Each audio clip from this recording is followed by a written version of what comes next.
ربي أعوذ بك من همزات الشياطين سبحان الله الحمد لله ولا إله إلا الله الله أكبر صلاة يا رسول الله عليكم سلام يا حبيب الله عليكم صلاة يا رسول الله عليكم سلام يا حبيب الله عليكم الحمد لله إن الحمد لله প্রিয় শ্রোতাবৃন্দ আসসালামু আলাইকুম ওয়া রাহমাতুল্লাহ। আলহামদুলিল্লাহ, আমি আজকে আপনাদের সাথে যে বিষয়ে পরামর্শমূলক আলোচনাটা রাখবো সেটা প্রাথমিক পর্যায়ে ইনশাল্লাহ, কিন্তু গুরুত্বপূর্ণ অবশ্যই। আমরা একজন মুসলিম হিসেবে যে দিন ইসলামের মধ্যে জীবনযাপন করছি, প্রত্যেকটা মানুষের মতবাদ ভিন্ন ধরনের হয়, কারণ তার প্রত্যেকের জ্ঞান গরিমা আলাদা। আপনারা সৃষ্টি করেছেন জ্ঞান বুদ্ধির দিক দিয়ে খুব বেশি, কেউ একটু কম, এটি স্বাভাবিক। আলহামদুলিল্লাহ, যাক, মতবাদ প্রধানত থাকবে, তবে আমরা সহজ এবং সরলতার সাথে, যেমন দিন ইসলাম তো সিরাতাল মুস্তাকিম, এই সহজ এবং সরলতার পথ যেটা দিন ইসলাম, সহজ সরল পথ, এবং এই সহজ সরলতার সাথে যাতে আমাদের জীবনযাপন, পার্থিব জীবনযাপন করতে পারি, বা সহজ সরলতার সাথে যেন পরিসমাপ্তি ঘটে পার্থিব জীবনের, এটাই আমরা চাইব এবং আমার কাম্য এটাই, আমাদের কাম্য এটাই। আলহামদুলিল্লাহ, যাই হোক,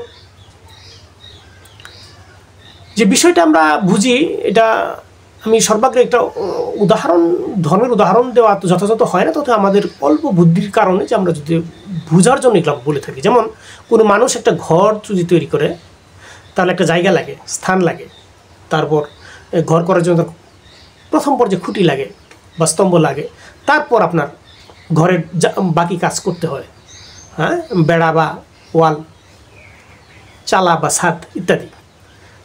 এর জন্য তো সিজ আসবাব বা জিনিসপত্র প্রয়োজন, সব কিছু নির্বাচন করে সংগ্রহ করে এগুলো করতে হয়। সেই ঘরে বসবাস করতে হলে আরও প্রয়োজনীয় আসবাব, সিজ আসবাব প্রয়োজন পড়ে, এগুলো আঞ্জাম দিতে হয়, সংগ্রহ করতে হয়, করার পর সেই ঘরটা নিরাপদে সে বসবাস করার একটা যোগ্য হয়। তো আমরা এই বুঝার জন্য যদি দিন ইসলামকে এটা ঘরের সাথে তুলনা করতে পারি বা করতে যাই, কারণ আমরা তো বলে থাকি ইসলামের 5টা স্তম্ভ বলি, তো তার এই 5টা স্তম্ভ যেভাবে আমরা বুঝে থাকি, এই বিষয়টা এরকম হয় যে আমরা এই 5টা স্তম্ভের মধ্যে যদি কালিমা লা ইলাহা ইল্লাল্লাহ মুহাম্মাদুর রাসূলুল্লাহ সাল্লাল্লাহু আলাইহি ওয়াসাল্লাম, এটা যদি স্থান হয় বা জায়গা হয়, তার উপর যদি ভিত্তি হিসেবে বা খুঁটি হিসেবে, হ্যাঁ, সালাত, সিয়াম, যাকাত, হজ প্রতিস্থাপন করি, এবং এই শুধু খুঁটি হলে তো ঘর হয় না, এর এই আনুষঙ্গিক একটা ঘরের জন্য যা আনুষঙ্গিক প্রয়োজন, এই সমস্ত কিছু যদি আমরা কীভাবে করবো, আল্লাহ রাব্বুল আলামিনের আদেশ এবং নিষেধ, হালাল এবং হারাম যেভাবে আছে বাস্তবায়ন, এইভাবে জীবন যাপন করলে আপনার ইসলাম নামক ঘরটা তৈরি হয়, দিন ইসলাম নামক ঘরটা তৈরি হয়। অর্থাৎ কীভাবে?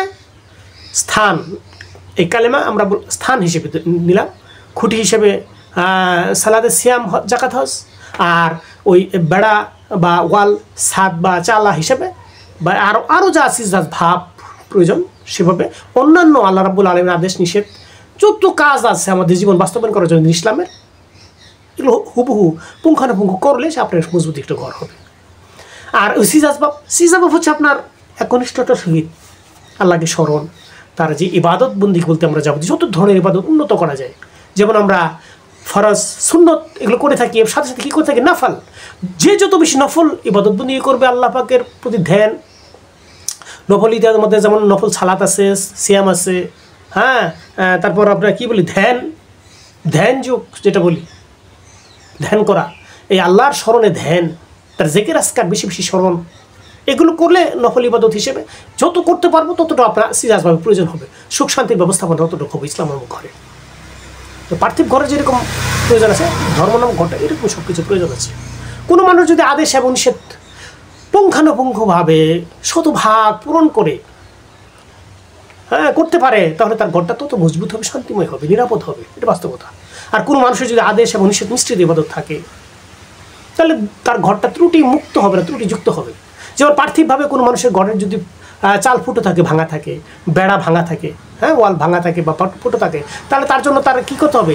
কিছু সমস্যার সম্মুখীন হতে হবে, তার কিছু কষ্ট করতে হবে।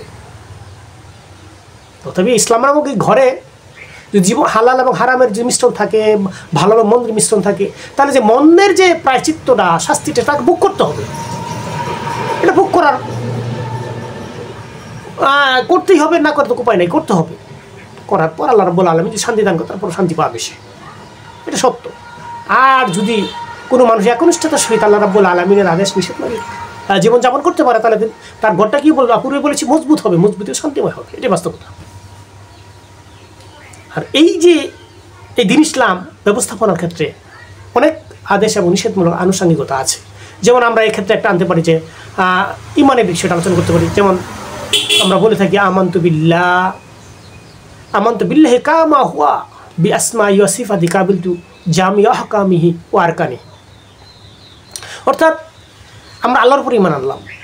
দেখেন, একটা কথা বলে রাখা ভালো, যেখানে আমরা যে ঈমান আনলাম বা বিশ্বাস করলাম, এই সাধারণ ঈমান এবং বিশ্বাস, যারা ইমানদার হিসেবে, শুধু ইমানদার হিসেবে পরিচয় দেয় না, আমরা ইমানদার, আমরা বিশ্বাসী, এই সাধারণ ইমানদার যারা, এরা কিন্তু মুমিন এবং মুত্তাকি নয়। কথাটা ভালো করে বোঝার চেষ্টা করবেন। সাধারণ ইমানদার যারা বিশ্বাসী, তারা মুমিন মুত্তাকি নয়। আমি ঈমান আনবো, বিশ্বাস করব, আমান্তু বিল্লাহ বলবো, আল্লাহকে বিশ্বাস করব। এই আল্লাহকে বিশ্বাস করব এবং বিশ্বাস করে, যেমন কামা হুয়া, তিনি যেমন তেমন বিশ্বাস করে। তিনি কেমন আমরা জানি না, জানি? আল্লাহ পাক এভাবে জানিয়েছেন লাইসা কামিসলি শাইউন, তার সাথে কোনো সদৃশ্য করা যায় না। সদৃশ্য গড়ো না, মানে কি, তার সদৃশ্য তার সাথে করা যায় না। তাকে আমরা কীভাবে বুঝতে পারি? এটা আমাদের জ্ঞান বুদ্ধিতে বুঝতে হবে। আল্লাহ রাব্বুল আলামিন বলেন, মানুষ আমার যথাযথ সম্মান করতে জানে না। কেন বলছে জানেন? আল্লাহ রাব্বুল আলামিন এমন একটা দিন আসবে, যেদিন এই পৃথিবীটা আমার হাতের মুঠোয় থাকবে, সমস্ত আসমানগুলো আমাদের হাতে কী করে ভাঁজ করা থাকবে, গোটানো থাকবে। এই যে শক্তিমত্তার পরিচয় আল্লাহ রাব্বুল আলামিন দিলেন, পৃথিবী যদি তার হাতের মুঠোয় থাকে, সমস্ত আসমান বা অন্যান্য সৃষ্টি যদি তার হাতে পেঁচানো থাকে, গোটানো থাকে, তাহলে কত শক্তিশালী আল্লাহ! সুবহানাল্লাহ। আমরা আমাদের অল্প ব্রেনে বুদ্ধি দিয়ে, মানবীয় জ্ঞান দিয়ে এটা ধরা খুব কঠিন, তথাপিও চিন্তা ফিকির করলে কিছুটা হলেও এই আন্দাজ অন্তরের মধ্যে ঢুকবে। সেইভাবে মর্যাদায় আল্লাহকে মানতে হবে। আমরা পৃথিবীতে আল্লাহকে মানতে যাই, আর সহজ সরলতার সহিত কত কথা যে বলে ফেলি, যেটা আদৌ গ্রহণযোগ্য হয় না, খুব দুঃখজনক। এটা মূর্খ মানুষে বলে যেমন তেমন দুঃখজনক। অনেক জানলেওয়ালা ব্যক্তির এভাবে অনৈতিক কথাবার্তা, কার্যকলাপ আমাদের সমাজের মধ্যে প্রচলন আছে। এটা দেখবেন বিবেচনা করে, এটা এত ভাঙায় বলার কিছু নেই। তো এই একটা বিষয়, আমি একটা বিষয় খেয়াল করে এখানে দেখেন, শুধু এই যে আমানুর ব্যাপারে যে বলছিলাম, এই আমানুর ব্যাপারে শুধু আমানু কেমন মর্যাদা রাখে, যেন আমানু যারা, তার মুমিন মুত্তাকি নয়। কেন বলছি জানেন? আল্লাহ রাব্বুল আলামিন নিজে বলছে, দেখেন শুধু আমানুর স্থানটা আল্লাহ রাব্বুল আলামিন, আপনারা একাধিক আয়াত কোরআনে পাবেন। আমি একটা আয়াত আপনার সামনে আলোচনা করছি, সেটা সূরা মাইদার 69 নম্বর আয়াত। আল্লাহ রাব্বুল আলামিন এখন বলছেন, ইন্নাল্লাযিনা আমানু ওয়াল্লাযিনা হাদু ওয়াসসাবিইনা ওয়ান নাসারা মান আমানা বিল্লাহ ওয়াল ইয়াউমিল আখির ওয়া আমিলা সালিহান ফালা খাউফুন আলাইহিম ওয়া লা হুম ইয়াহজানুন। এখানে আল্লাহ বললেন, মুমিনগণ যারা মুমিন, এবং যারা ইহুদি, যারা সাবিগণ যারা সাবি, এবং নাসারাগণ যারা খ্রিস্টান, এদের মধ্যে যারা আল্লাহকে বিশ্বাস করে বা আল্লাহর প্রতি ঈমান আনে এবং সৎ কাজ করে, ভালো কাজ করে, তাদের কোনো ভয় না, তারা কোনো দুঃখিত হবে না। কথাটা ক্লিয়ার, আল্লাহর কথা পরিষ্কার। যারা শুধু আমানু, তারা ইহুদি, সাবি, খ্রিস্টান বা অন্যান্য বিজাতি যত আছে, এই এক মানের, এক ক্যাটাগরির গুণগত মান, তাদের পর্যায়ে একটা। এদের মধ্যে যদি আল্লাহকে বিশ্বাস করে, ওই যে আল্লাহ পাকের শান অনুযায়ী, মান অনুযায়ী তাকে মানা, তিনি যেমন তেমনভাবে মানতে হবে। এবং তার বেশি কী মানতে হবে? তার যে নাম, তার যে গুণ, এগুলো বিশ্বাস করতে হবে, মানতে হবে। এবং কী করতে হবে? ভিতর বাহির যত আদেশ এবং নিষেধ, এগুলো ভিতর এবং বাহির যত আদেশ নিষেধ আছে, সমস্ত কিছু মেনে নিতে হবে। এই মেনে নিলে আপনি কী করবেন? এই যে বিশ্বাস করে মেনে নিলেন, মুমিন মুত্তাকির পথে এগিয়ে গেলাম আমরা। এই যে মানতে পারি, কেউ মানে এর মানে আরেকটা পর্যায়ে আছে, সেটা হচ্ছে আমানতু বিল্লাহি ওয়া মালাইকাতি ওয়া কুতুবিহি ওয়া রাসূলিহি ওয়াল ইয়াউমিল আখির ওয়াল কদরি খাইরি ওয়া শাররিহি মিনাল্লাহি তাআলা ওয়াল বাসি ওয়াল মাউত। ইমানের এটা আরেকটা পর্যায়ে। দেখুন, আমরা এগুলো বিশ্বাস করার জন্য, মানার জন্য, বোঝার জন্য আমাদের জ্ঞান বুদ্ধির প্রয়োজন আছে। জ্ঞান বুদ্ধি ছাড়া মহান আল্লাহ, তার কথাও মহান, মহানের কথা মহান, এই মহান আল্লাহর কথা, মহান কথা বুঝতে হলে আমাদের জ্ঞান বুদ্ধির প্রয়োজন আছে। এটা আফসোস, তাদের জ্ঞান যতটুকু মান দেবে। আদেশ এবং নিষেধ আল্লাহ রাব্বুল আলামিন যার উপর যতটুকু বর্তায়, কথা বুঝেন না, সব আদেশ নিষেধ একজনের উপর সমানভাবে বর্তায় না। যতটুকু যে ব্যক্তির উপর, যে সৃষ্টির উপর যতটুকু বর্তায় আদেশ নিষেধ, সে ততটুকু করবে, সে কামিয়াব হবে। একটা বিষয় জেনে রাখবেন, প্রত্যেকটা মানুষের জ্ঞানের পরিধি অনুযায়ী তার বিচার ফয়সালা হবে কাল হাসরের মাঠে। এটা আল্লাহ রাসূল আমাদেরকে জানিয়ে দিয়েছেন। যার জ্ঞান যেমন তার হিসাব তেমন, যার জ্ঞান অল্প তার হিসাব অল্পই হবে, অবশ্যই বোঝা যায়, সহজতার সহিত হবে। যার জ্ঞান বেশি আল্লাহ দিয়েছেন, দান করেছেন, জানার পরিধি যার বেশি দিয়েছেন, তার যাচাই বাছাই করে বুঝদার অবস্থান তাকে মানতে হবে। এটি বাস্তব সত্য, এতে ব্যতিক্রম করা যায় না।